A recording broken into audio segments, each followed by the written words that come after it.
Nosotros, la comunidad creyente, tenemos esperanza en una promesa en el que nuestro Salvador volverá a recoger a su pueblo escogido. Sin embargo, las malas interpretaciones de las Sagradas Escrituras han llevado al pueblo creyente a confundirse sobre los acontecimientos que sucederán antes y después de la venida de nuestro Señor, confundidos en quienes son los denominados Iglesia. Se ha perdido la noción del por qué serán levantados o arrebatados. Algunas doctrinas afirman que la iglesia o pueblo de Dios serán arrebatados antes de la gran tribulación. Otros dicen que es después de la gran tribulación. ¿Quién tendrá la razón? Pero antes de saber si la iglesia pasará o no pasará por la tribulación, debemos tener primero en cuenta quién es verdaderamente la iglesia. Existen ciertas teorías que si la miramos sin el filtro bíblico parecen tener razón, pero si la confrontamos con la palabra de Elohim, estas quedan desmentidas. En este estudio romperemos los mitos de la teoría de reemplazo y la teoría de dispensación. Soy Seilin del Monte de la Kehilá Virtual Simchat Torah y esto es el levantamiento de los escogidos, primera parte. ¿Quién es la iglesia? Los seguidores de la teoría de dispensación afirman que el Todopoderoso trabaja con diferentes acuerdos con la humanidad a través de 7 períodos diferentes de la historia. Indican que delante del Señor hay 2 grupos distintos. Uno es Israel, el otro es la iglesia. La iglesia no reemplaza a Israel y esta nació el día de Pentecostés, evento registrado en el Nuevo Testamento. Es decir, que ellos afirman que la iglesia no existía en el Antiguo Testamento. El responsable de esta teoría fue un sacerdote jesuita llamado Emanuel Lacunza, de nacionalidad chilena, que bajo un seudónimo judío, Josafat ben Ezra, escribió un libro llamado El advenimiento del Mesías en gloria y majestad, donde indicaba que la iglesia iba a ser raptada y los judíos se quedarían atrás junto con los no creyentes. Según esta teoría, indica que el Creador tiene un trato muy distinto con lo que es la iglesia y con el resto del mundo, es decir, que tiene un favoritismo. A eso se le llama dispensación, el diferente trato con diferentes grupos de personas. La teoría de reemplazo, a diferencia de la teoría de dispensación, esta enseña que la iglesia reemplaza completamente al pueblo de Israel y que cumple su papel en la tierra. Indican que todas las promesas que el Señor le hizo al pueblo de Israel ya no le pertenecen a esta nación, sino que pertenece a este grupo de personas, a estos nuevos creyentes que el Señor trata. Ambas teorías difieren en cuanto el pueblo de Israel es o no es reemplazado por la iglesia, pero ambas se ponen de acuerdo diciendo que la iglesia será raptada antes de una gran tribulación y que los judíos e inconversos se quedarían atrás para este sufrimiento. A continuación, vamos a derribar estos mitos con una serie de versos del Antiguo Testamento y también del Nuevo Testamento. Si la teoría de reemplazo tiene razón en cuanto a que ya el pueblo de Israel no es su pueblo escogido, significa que nuestro Creador tiene doble carácter o se arrepiente de lo que dice. Pero ¿qué dice las Sagradas Escrituras acerca de Elohim? En Malaquías 3:6, porque yo Yahweh no cambio. Por esto, hijos de Jacob, no habéis sido consumidos. Números 23:19. Elohim no es hombre para que mienta, ni hijo de hombre para que se arrepienta. Primera de Samuel 15:29. Además, el que es la gloria de Israel no mentirá, ni se arrepentirá, porque no es hombre para que se arrepienta. Estos 3 versos nos enseñan que el Todopoderoso no cambia lo que dice, no miente y tampoco se arrepiente de todo lo que ha dicho. En Salmos 89:34 dice: No olvidaré mi pacto ni mudaré lo que ha salido de mis labios. Y en Isaías 48 dice, séquese la hierba, marchítese la flor, pero la palabra de Elohim nuestro permanece para siempre. Estos dos versos nos enseñan que todo lo que ha dicho el Señor, Él no lo va a olvidar, no lo va a cambiar y que permanece para siempre. En el Nuevo Testamento, libro de Santiago, capítulo 1, verso 17, dice, toda buena dádiva y todo don perfecto viene de lo alto, desciende del Padre de las luces, en el cual no hay cambio ni sombra de variación. Tanto el Antiguo y Nuevo Testamento se reconcilian diciendo que el Todopoderoso tiene una forma de ser, que todo lo que dice permanece para siempre y que no se arrepiente de lo que ha dicho. La teoría de reemplazo nos enseña que el Todopoderoso es bipolar o que se arrepiente de lo que dice, lo que nos muestra un ser divino imperfecto, pero las Sagradas Escrituras, tanto el Nuevo y el Antiguo Testamento, nos enseña que el Señor es imparcial y que Él es fiel en todo lo que dice y que lo que Él dice lo va a cumplir tarde o temprano. Ya que sabemos que el Todopoderoso es imparcial y tampoco se arrepiente de lo que dice, veamos en las Sagradas Escrituras que ha dicho el Todopoderoso del pueblo de Israel. ¿Lo habrá desechado o aún sigue vigente sus promesas para su pueblo? Isaías 41, versos del 8 al 10 dice, pero tú, Israel, siervo mío eres tú, Jacob, a quien yo escogí, descendencia de Abraham, mi amigo, porque te tomé de los confines de la tierra, y de tierras lejanas te llamé, y te dije, mi siervo eres tú, te escogí, y no te deseché. No temas porque yo estoy contigo. No desmayes porque yo soy tu Dios, que te esfuerzo. Siempre te ayudaré, siempre te sustentaré con la diestra de mi justicia.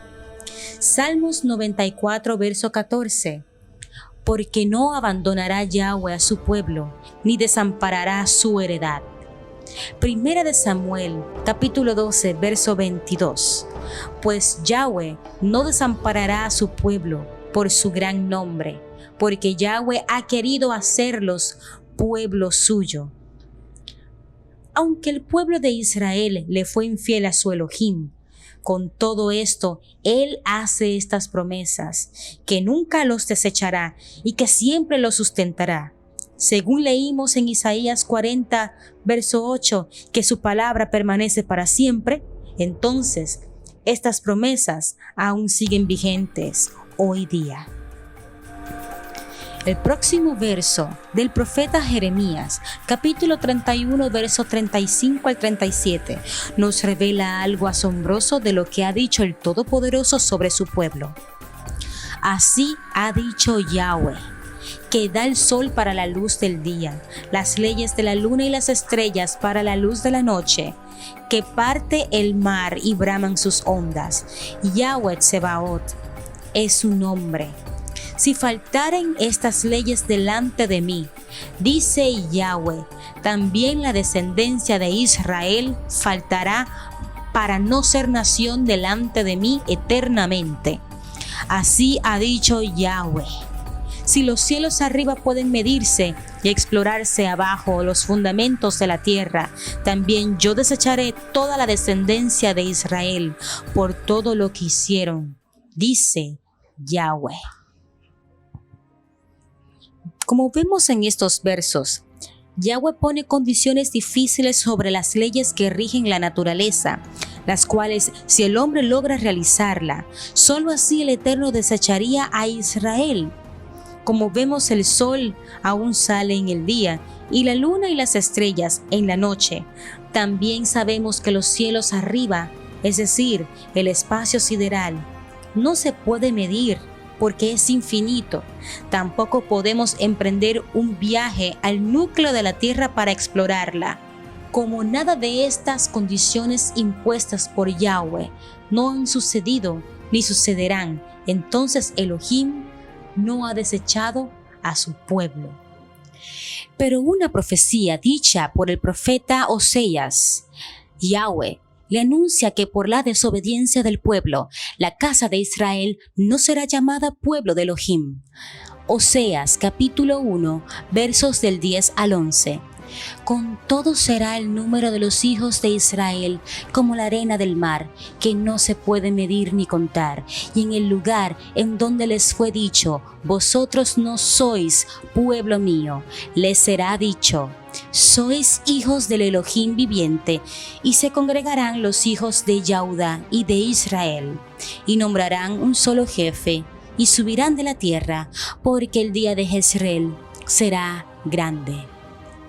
La misericordia del Todopoderoso fue grande con su pueblo, que aun habiendo dado carta de separación por su desacato, Él promete que los llamaría su pueblo una vez más, y serán una sola nación con un solo jefe. Y como Yahweh es el mismo hoy, mañana y siempre, pues es evidente que esta promesa está vigente hoy día. Hay prueba además en las Sagradas Escrituras que afirman que Yahweh no ha desechado a Israel. Las mismas Escrituras desmienten la teoría de reemplazo. Por ejemplo, en el Nuevo Testamento, parte de la Biblia donde la cristiandad se apoya para decir que no están bajo la ley. En el libro de Romanos, capítulo 11, versos del 1 al 2, dice: Digo pues, ¿ha desechado Elohim a su pueblo? En ninguna manera, porque también yo soy israelita de la descendencia de Abraham, de la tribu de Benjamín.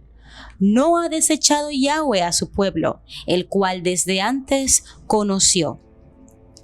Las Sagradas Escrituras nos enseñan que la nación de Israel es desde siempre y para siempre su pueblo, y que estará siempre sustentándolos día a día. Pero ¿qué hay de la teoría de dispensación? Pues ellos están de acuerdo con todo esto que hemos revisado, pero afirman que Elohim tiene dos pueblos, Israel y la denominada Iglesia, la cual está conformada por personas de otra parte del mundo y que no tienen que seguir las leyes y estatutos del Todopoderoso. Pero ¿qué dice las Sagradas Escrituras de los extranjeros? Busquemos en Levíticos capítulo 24, verso 22. Un mismo estatuto tendréis para el extranjero como para el natural, porque yo soy Yahweh, vuestro Elohim. Éxodo 12, verso 49 dice: La misma ley será para el natural y para el extranjero que con vosotros habita. Libro de Números, capítulo 15, verso 15. Dice: Un mismo estatuto tendréis vosotros de la congregación y el extranjero que con vosotros mora. Será estatuto perpetuo por vuestras generaciones. Como vosotros, así será el extranjero delante de Yahweh. En estos versos, Yahweh manda a que la misma ley que fue dada para los hijos de Israel debe ser aplicada a todo aquel que decida ser siervo de Yahweh y more entre el pueblo de Elohim. Y finalmente, en el libro de Números, vimos que el extranjero es como un israelita delante de Elohim, dejándonos saber que Él no hace distinción de personas. Ahora veremos algo más interesante en el Nuevo Testamento, en el libro de Romanos, escrito por el apóstol favorito de la comunidad protestante, Rav Shaul, el apóstol Pablo. Romanos 2, versos del 9 al 11 dice: Tribulación y angustia sobre todo ser humano que hace lo malo, el judío primeramente y también el griego, pero gloria, honra y paz a todo el que hace lo bueno, al judío primeramente y también al griego, porque no hay acepción de personas para con Elohim. La palabra acepción, según el diccionario Strong, está codificada bajo el número 4382 y su pronunciación es prosopolepsia, que significa parcialidad o favoritismo. Es decir, que la palabra acepción no solo significa escoger a uno de entre muchos, sino que también significa que de los escogidos haya algún favoritismo.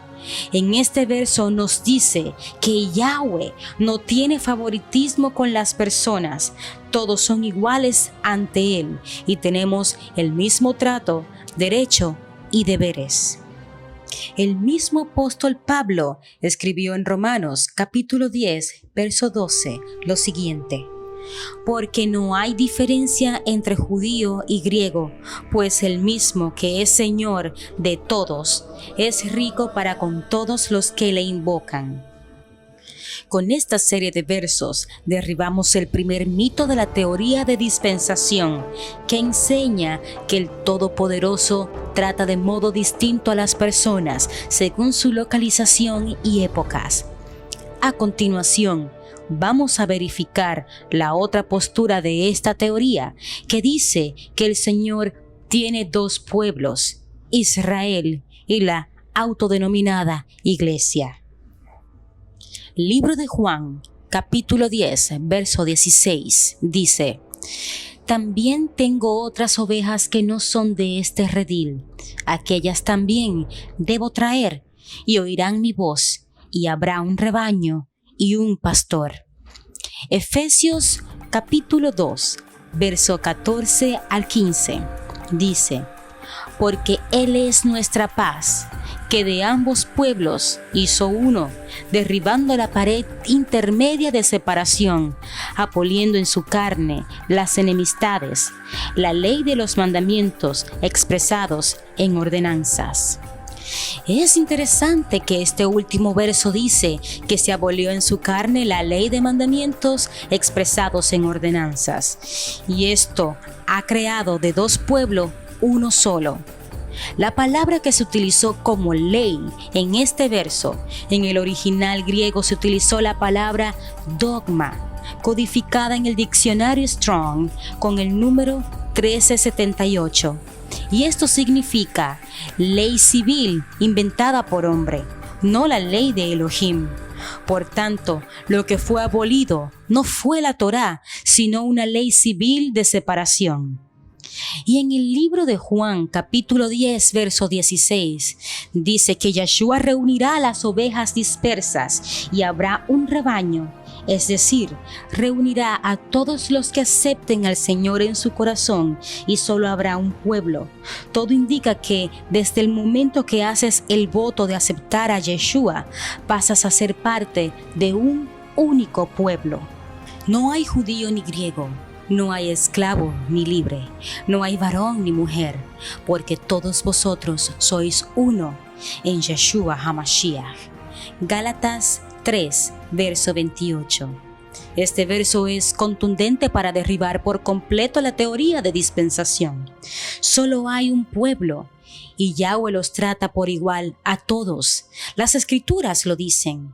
Yahweh no ha desechado a Israel, es su pueblo escogido.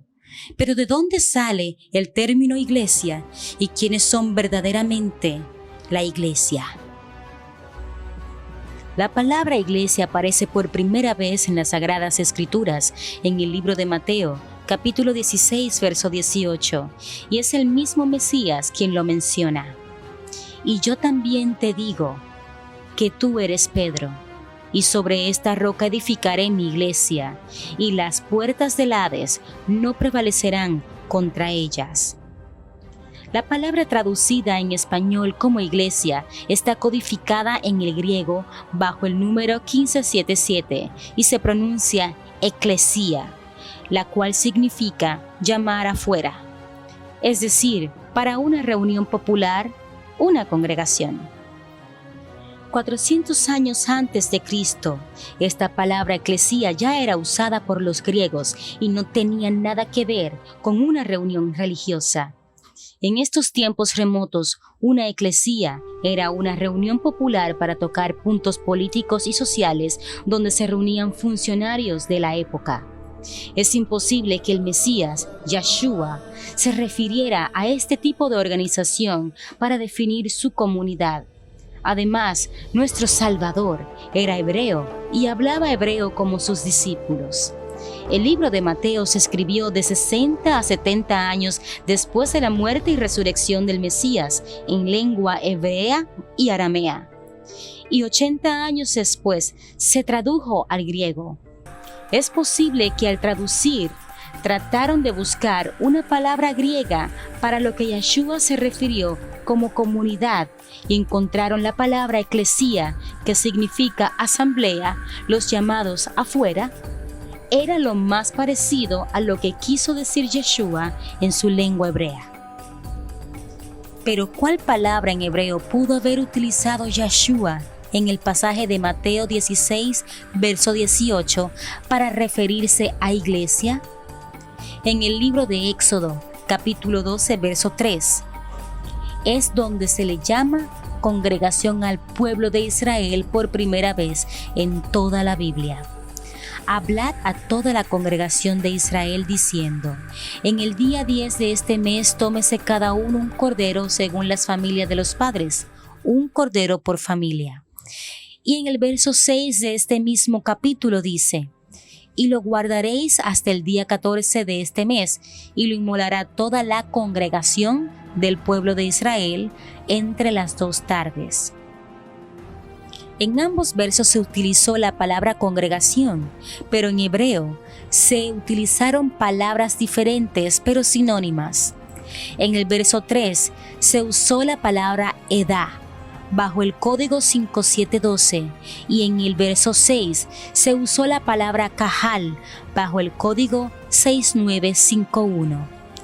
Estas 2 palabras hebreas, edá y kahal, significan asamblea, congregación, multitud, pueblo, etc. Todo lo que tenga que ver con un grupo de personas reunidas con un fin en común. De estas 2 palabras, kahal es la más utilizada en el Tanakh, Antiguo Testamento, para referirse al grupo de personas que se reúnen a adorar a Yahweh, el pueblo de Israel.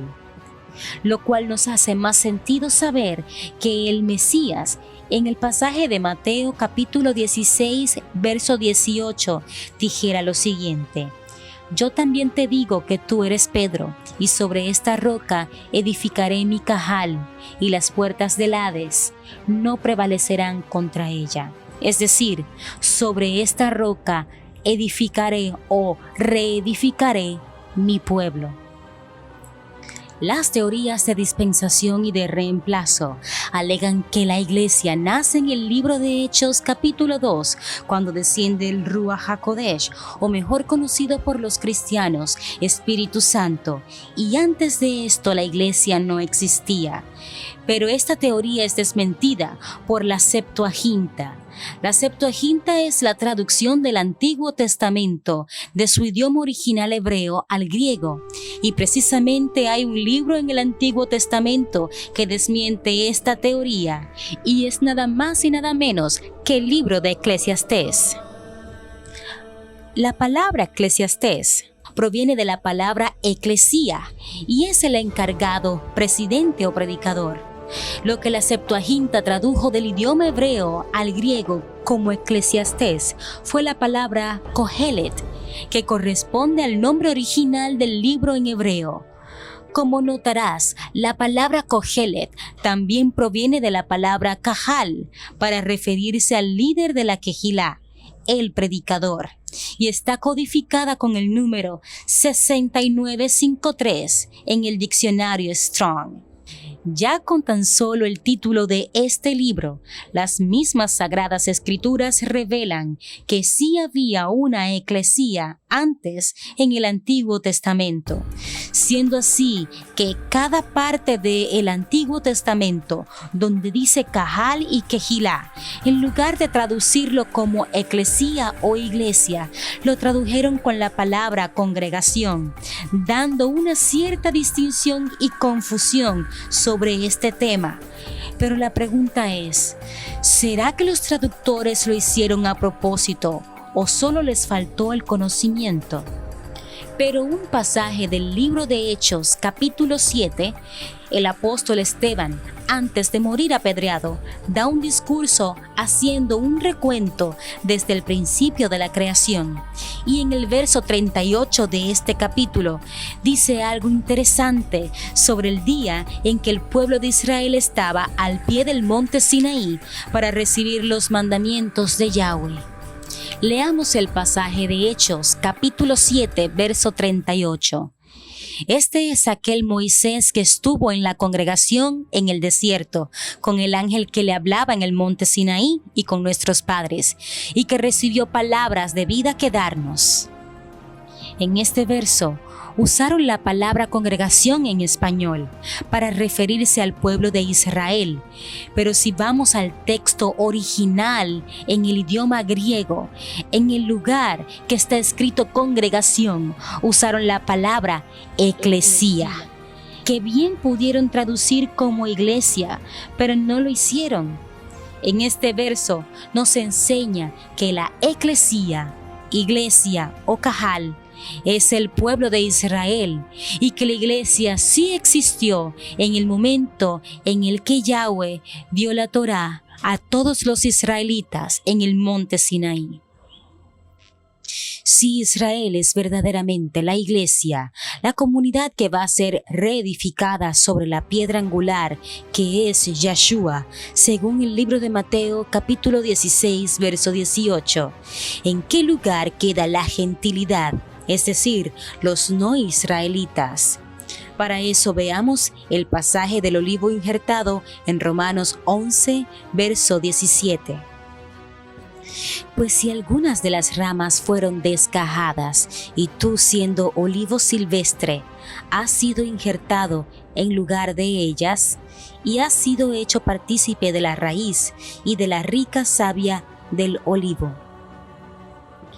Este verso es muy mal interpretado, porque al leer que el olivo silvestre, que representa la gentilidad, está injertado en lugar de las ramas originales y parece ser un reemplazo de las ramas, pero este verso está muy mal traducido.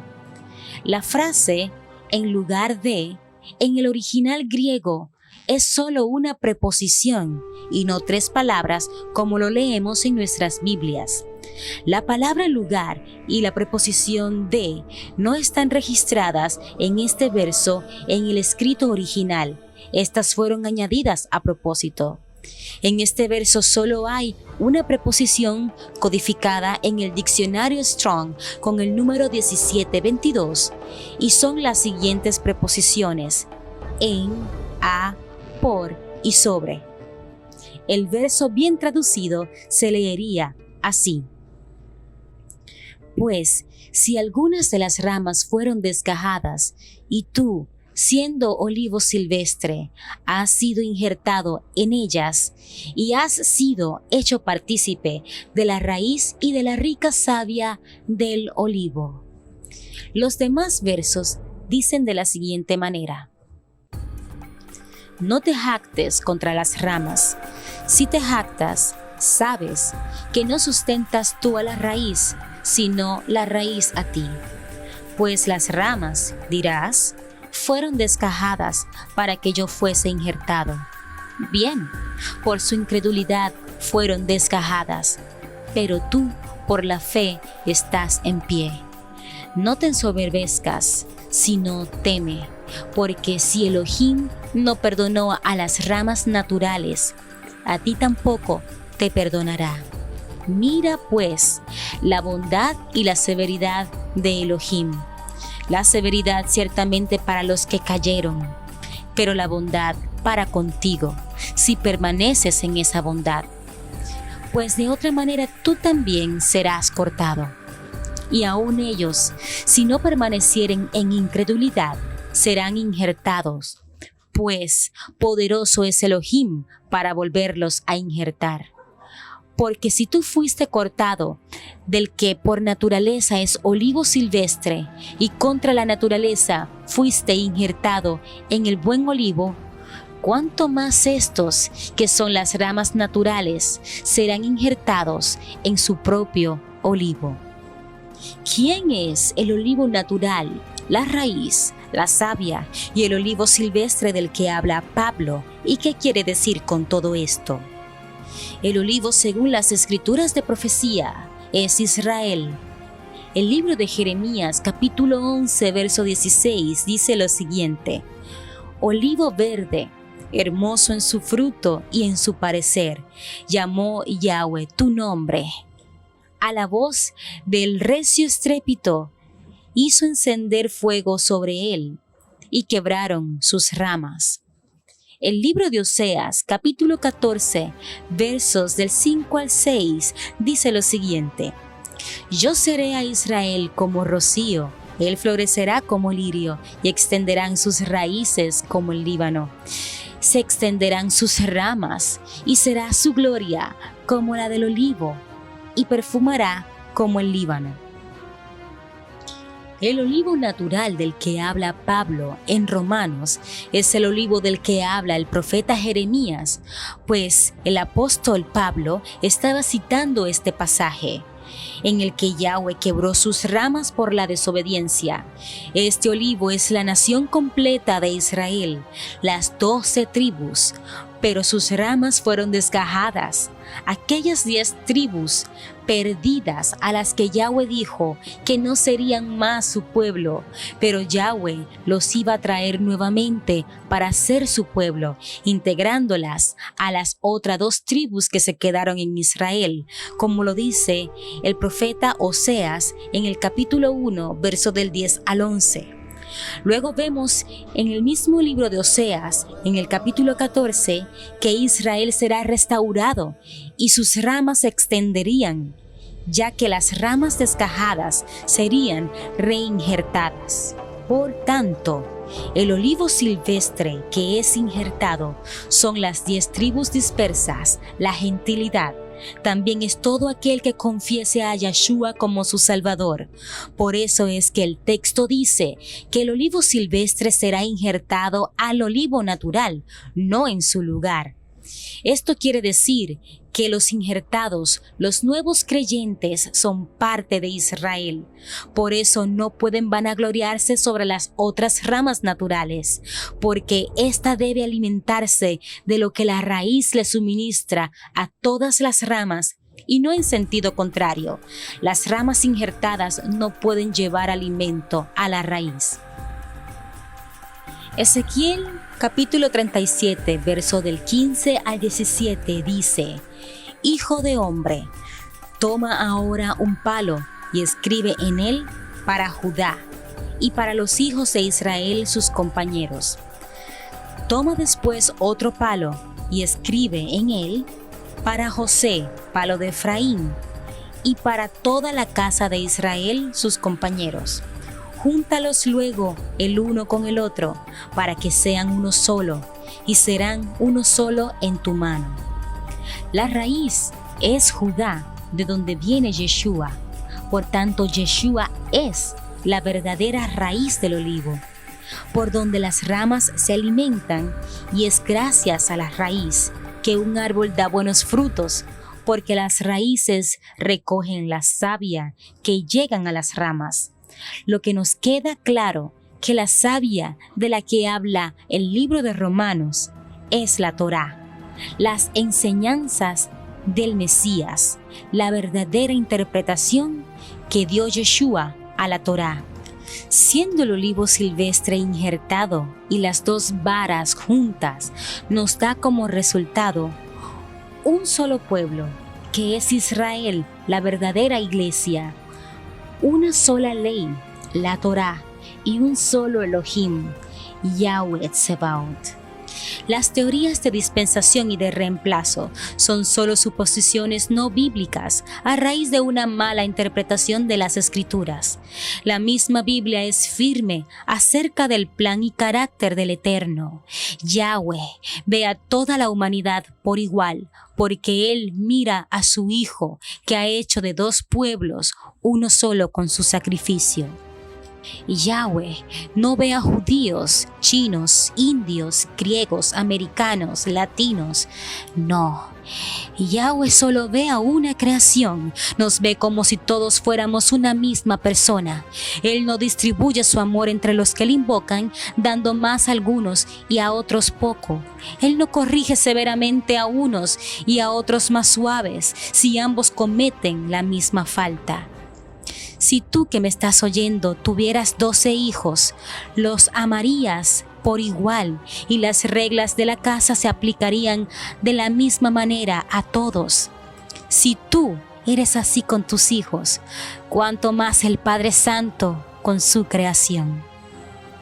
Hasta aquí la primera parte del estudio del levantamiento de los escogidos, donde se nos revela que Israel es la verdadera iglesia que será levantada. Si te gustó el estudio, te invito a que te suscribas en este canal y síguenos en nuestras redes sociales, Simchat Torah Kehilá. También puedes ingresar a nuestro grupo de WhatsApp enviándonos tu solicitud a nuestro correo electrónico que comparto en la descripción de este video. Soy Seilin del Monte y ha sido un gran placer compartir contigo este gran tesoro. Shalom.